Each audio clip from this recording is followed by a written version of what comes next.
In this video, I'm going to show you how to make a super simple edible image name banner.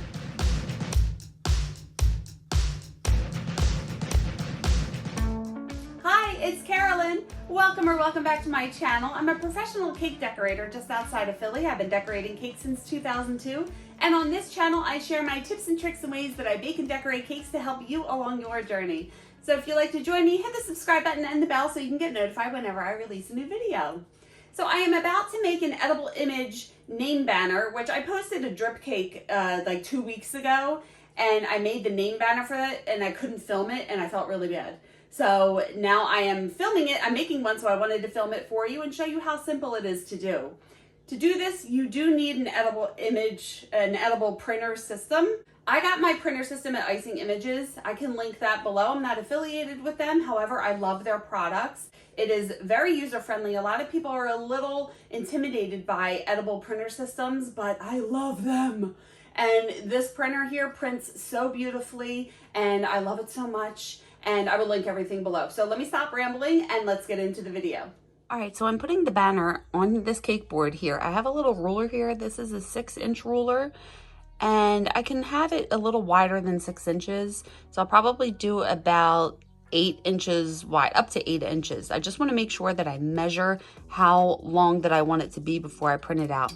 And I also don't want it to be taller than about an inch.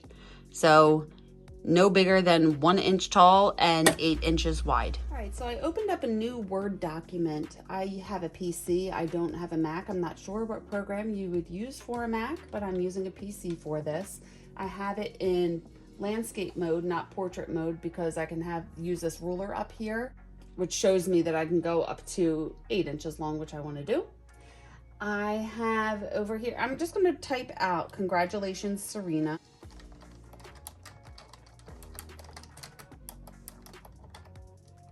Exclamation mark. All right, so now I want to change the color up here. You can change the color. I'll just go to this recent color that I use, which is a blue, which matches the book that I'm doing.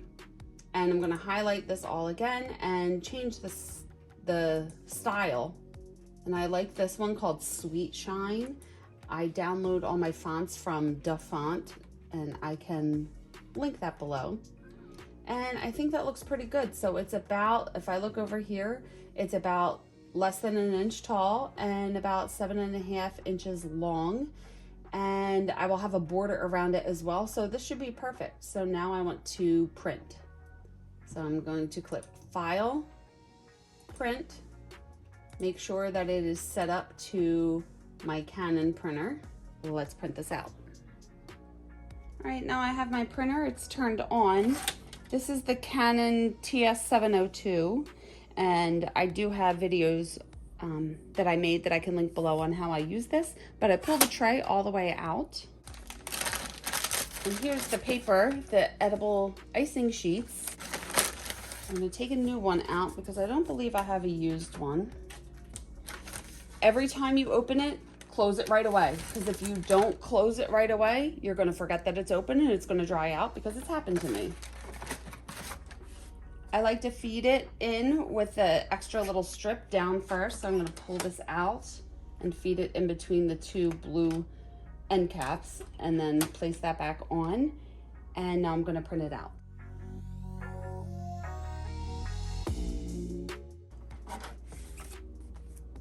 And beautiful. I'm going to set this aside for about 5 minutes and then cut it out.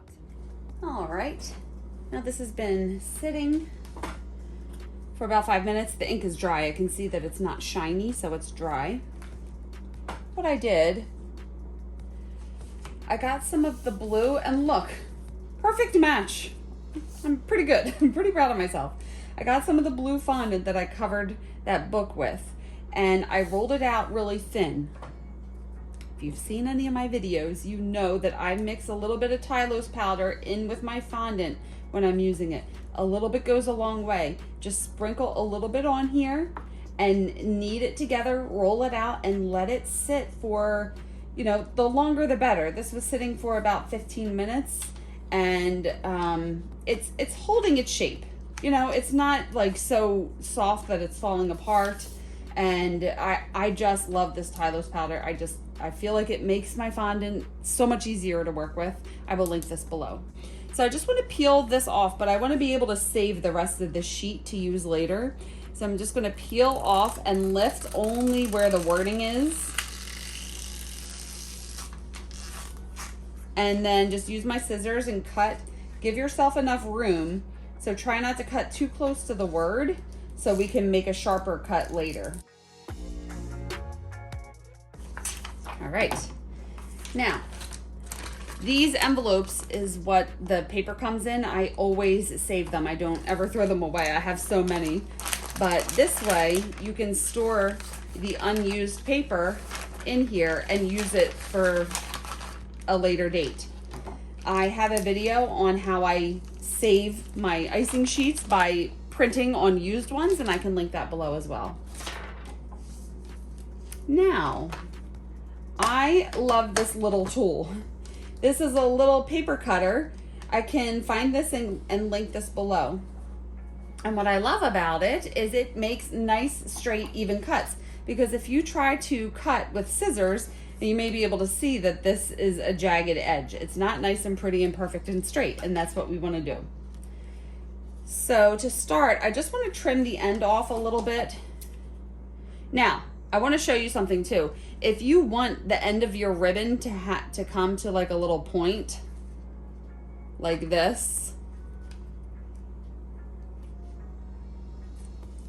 like a ribbon, you can do that. I'm not going to do that in this video. I'm just going to cut straight up and down edges.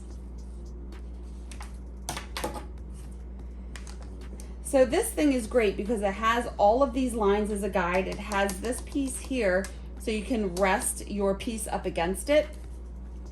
So what I want to do, this is a stock straight side and the top is a stock straight side. So I want to start with one of these. I cut this end off and I cut this end off so they're not perfectly straight. So I want to start with a straight side. So I'm going to put a straight side up against here, and you use these lines underneath as a guide. So this line here, you can see through the paper and you'll be able to see where the blade is going to cut.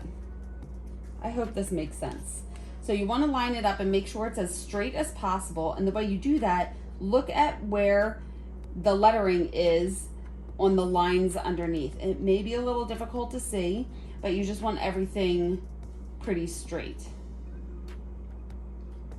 And then there's a little blade under here. So I'm going to put this down, hold this with one hand and use my thumb, and I'm pushing down with my thumb, and I'm going to slide it all the way up to the top. And then lift up and remove that piece, and look, beautiful. So now I want to turn it and cut the end off. Now I don't want it too close, so you could see here that when I cut this, the letters ended on this line right before the cut. All right, so to get an even border, I want to make sure that the last letter does not come over this line. So that would be the exclamation mark. So I'm lining this up on the bottom piece, and I don't want it to go past this last line. I can see it through the paper, which means it's going to cut right here because I can see this line here. So I'm going to put it down and then bring it all the way down and cut.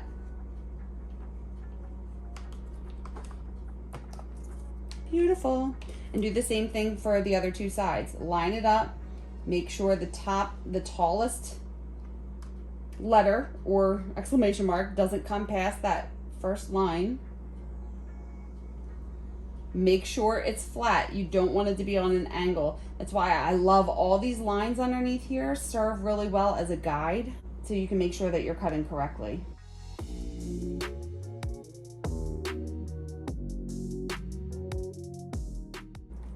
And look, that gives me an even border the whole way around. Nice straight edges. I love this thing. Now I want to put this on that piece of fondant. I started doing it this way not too long ago, and in my other videos I showed me painting the piping gel on the table, and on a paper towel is so much smarter. So you're gonna need some piping gel and a paper towel. You're gonna flip this upside down. This is why it's very important that the ink is dry. Flip it upside down and make sure you have a paintbrush. Why can't I ever think of words when I'm talking? So you want a generous amount, but you need to make sure that you wipe it pretty thin. Okay, so you don't want huge globs of it seeping out from underneath, because then it's going to show on the fondant underneath and it's going to ruin everything. So I get enough on the paintbrush. I'm going to hold it down on one end and start painting the back. Now what I want to do is go off of the piece and onto the paper towel. So getting some more piping gel on my brush as needed, and I'm holding this down so this is not sliding all over the place, because you don't want the piece to slide on the paper towel where all the piping gel is going. And now to get the other side, I'm just going to hold it down on the other side and paint. Make sure you paint all the way to the edges. It's very important to get all the edges down, because you don't want the edges to curl up off of the fondant. I'm getting my fondant piece here. Just gonna lightly lift this off. Just be careful with your fingers so you don't get any piping gel on the front. And I'm trying to make sure that no air bubbles are gonna be showing, and just place this on top. What I like to do is start on one side, and I actually started in the middle, so I messed it up a little bit. But make sure you're just kind of pressing it down the whole way, and you don't just throw it down, because you don't want any air bubbles to form underneath. So I'm letting it gently fall down onto the fondant and pressing it down. Now make sure the edges are all the way down. All right, now I need my old lady glasses, and I hope my head doesn't get in the way. This is where you need your X-Acto knife, and you'll have to keep wiping it off as the fondant starts to stick to it. I want an even border the whole way around, so I'm gonna have to get really close, and you decide how thick you want it. If you want it this thick, I don't want it that thick, I want it to be a little thinner. So I'm gonna have to get really close, stick the blade down, and just make sure with a steady hand that you cut an even border the whole way around.